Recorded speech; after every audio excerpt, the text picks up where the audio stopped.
Assalamualaikum warahmatullahi wabarakatuh. Selamat pagi teman-teman semua dimanapun kalian berada. Semoga kalian semua selalu diberikan kesehatan. Dan saya ingin sedikit berbagi cerita yang mungkin banyak di antara teman-teman, banyak di antara seluruh masyarakat Indonesia ini penasaran gimana sih kalau kita itu kena COVID ya. Kebetulan saya saat ini masih berstatus sebagai pasien COVID-19 di salah satu rumah sakit.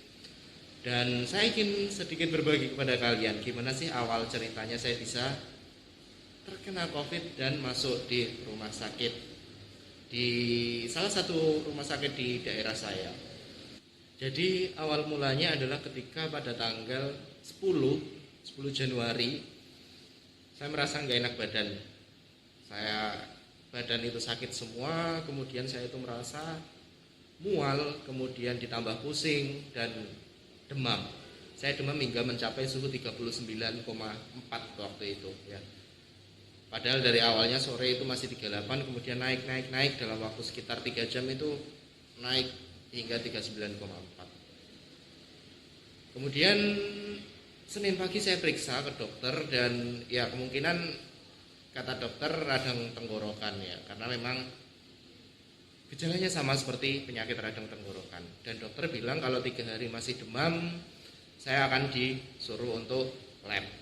Kemudian setelah itu malam itu ya, masih minggu malam, saya langsung minum paracetamol. Alhamdulillah demam saya itu Senin itu turun. Waktu saya periksa ke dokter sudah 38, biarpun masih panas ya. Kemudian setelah itu saya minum obat dari dokter dan alhamdulillah saya Selasa sudah mulai bekerja karena sudah enak. Kemudian hari Kamis tanggal 14 itu ada teman kantor yang sakit juga sama seperti saya mulai dari hari Minggu, dan yang bersangkutan itu kehilangan penciuman sehingga beliau ini melakukan swab antigen ya, yang mana hasilnya positif. Kemudian dia ngabarin saya dan saya segera langsung ikut swab antigen juga dan ternyata hasil saya juga positif. Kemudian setelah itu satu kantor semua juga mengikuti swab antigen dan ternyata ada 3 orang yang positif dari hasil swab antigen. Kemudian setelah itu ternyata sore saya mulai sedikit kehilangan penciuman saya dan badan saya semakin gak enak, saya makin batuk dan mual, dan malamnya saya diare. Sampai Jumat siang saya masih diare. Kemudian karena saya merasa kalau diare ini kalau nggak segera diobatin makin parah, jadi saya langsung inisiatif untuk ke rumah sakit. Saya ke rumah sakit naik motor sendiri teman-teman, karena saya posisi sudah positif dari swab antigen sehingga saya nggak mau orang lain tertular oleh saya. Jadi ketika mulai saya positif itu saya langsung menjalani isolasi di rumah, di kamar saja dan jaga jarak dengan keluarga. Kemudian saya naik motor sendiri ke rumah sakit dan ternyata saya harus dirawat inap ya.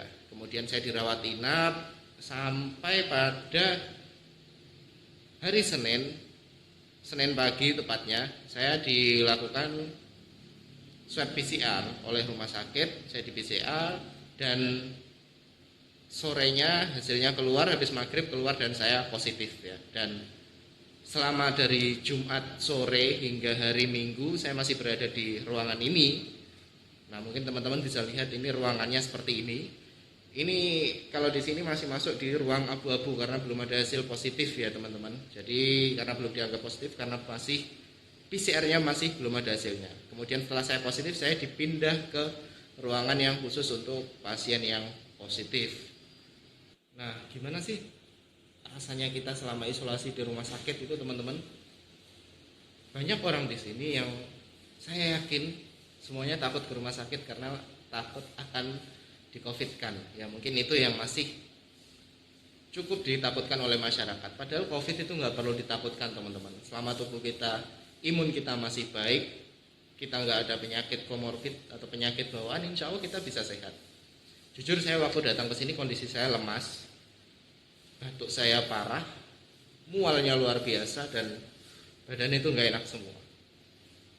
Tetapi karena setiap hari saya masih mendapatkan infus, kemudian juga setiap pagi diberikan infus antibiotik, kemudian mendapatkan obat yang cukup banyak, yang jelas itu sesuai anjuran dari dokter ya. Alhamdulillah dalam beberapa hari perlahan-lahan saya sudah mulai merasa lebih enak badannya. Kemudian dari penciuman yang benar-benar hilang kurang lebih sekitar 6 hari saya sudah mulai bisa kembali penciumannya. Kemudian juga ya pokoknya kita ngikuti prosedur rumah sakit aja. Kita nggak perlu bawa vitamin dari rumah, kita nggak perlu bawa obat-obatan dari rumah. Selama kita berada di rumah sakit, ya udah kita ikuti prosedur dari rumah sakit karena obat, vitamin dan lain-lain sudah dicukupi semua. Dari makan, kemudian yang lain insya Allah semuanya sudah bergizi dan baik untuk kesehatan kita. Jadi kita ngikuti saja. Dan selama kurang lebih dari Jumat sore hingga hari ini hari Minggu tanggal 23 kalau nggak salah ya teman-teman. Alhamdulillah 2 hari yang lalu infus saya sudah dilepas dan gejala-gejala saya sudah hilang.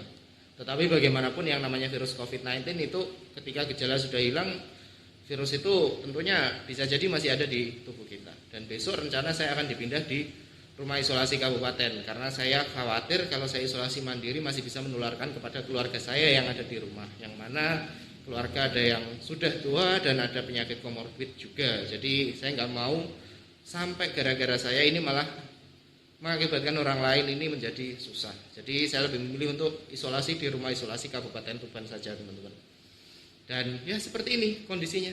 Alhamdulillah saya sehat selama kurang lebih beberapa hari di sini. Dan mungkin teman-teman nggak usah takut kalau kalian itu merasa ada gejala COVID, ya udah ke rumah sakit saja. Insya Allah kalau memang perlu dirawat inap karena kondisi kalian mungkin sedikit parah, insya Allah di rumah sakit kalian akan bisa lebih cepat pulih. Karena bagaimanapun pengalaman dari saya pribadi, ada beberapa teman saya yang juga terkena COVID dan lebih memaksa untuk isolasi mandiri di rumah, padahal kondisinya itu juga cukup butuh perawatan medis, sehingga malah belum sembuh hingga sekarang. Jadi gejala-gejalanya masih ada, sementara saya yang mungkin kondisinya lebih parah, gejala-gejalanya sudah hilang dan benar-benar udah ya sehat, sebagaimana seperti OTG ya, atau orang tanpa gejala. Dan tentunya ini juga saya berterima kasih luar biasa untuk seluruh pegawai rumah sakit yang mana semuanya itu ramah, dari perawatnya juga selalu mensupport kita, memberikan dukungan moral, itu yang paling penting ya teman-teman. Karena kunci untuk melawan COVID ini adalah pikiran kita sendiri. Kalau pikiran kita enjoy, menikmati, nggak usah takut, ya insya Allah kita lebih cepat pulih. Jadi lepaskan semua beban, kita enjoy, kita nikmati, kita paksa makan, betul kata dokter Tirta ya. Kunci dari penyakit COVID adalah makan. Yang penting perut jangan sampai kosong.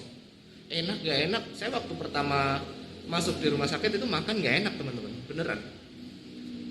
Biarpun menu rumah sakit itu seperti ini ya, enak gak enak kan, kita bisa lihat enak semua. Itu kita makan aja, enak gak enak pokoknya kita makan. Sedikit-sedikit, yang penting perut jangan sampai kosong. Kita makan aja pokoknya. Setelah makan kita minum obat, istirahat, makan, minum obat, istirahat, insya Allah kita segera pulih.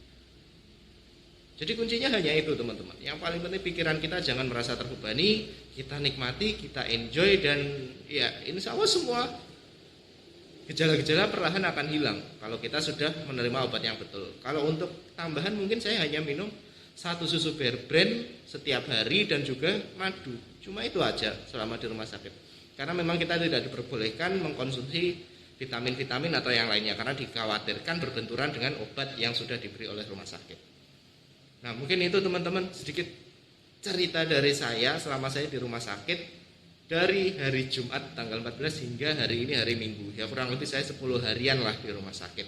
Dan saya menikmati, enjoy, kita saling mensupport antar pasien COVID untuk bersama melawan COVID-19. Dan insya Allah nanti akan saya teruskan ketika saya berada di rumah isolasi Kabupaten Tuban untuk memperlihatkan seperti apa sih di rumah isolasi itu. Ya mungkin teman-teman banyak yang penasaran ya, kalau di rumah sakit kondisinya ya seperti ini teman-teman. Jadi tetap jaga kesehatan, patuhi protokol kesehatan, dan terus berjuang melawan COVID-19.